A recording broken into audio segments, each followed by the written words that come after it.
ნუ გვეწყინება რომ მოტოციკლებმა ჩაგვიარა და ჩვენს წინ დადგა შუქნიშანზე, იმიტომ რომ იმისთვის არის სწორედ ეს ტრანსპორტი შექმნილი და იქით მივდივართ რომ უფრო და უფრო მეტი იქნება რა. არა უშავს და აი ხშირად რატო ამბობ ამას, ხშირად არის ხოლმე რომ ღიზიანდება მანქანის მძღოლი თუ მოტოციკლეტი ან სკუტერი ან რაღაცა ჩაუვლის და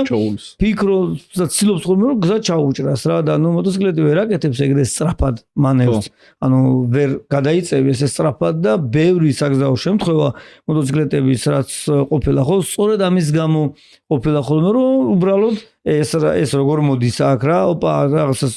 გზას გადაუკეტავ რომ ჭკუა ისწავლოს რა და ჭკუას ისწავლოს ასე ქვია ანუ ეს იგივეა რომ იარაღი რა ადო და ხო რა თქმა უნდა იმის ჯანმრთელობას უქმნი საფრთხეს რა კი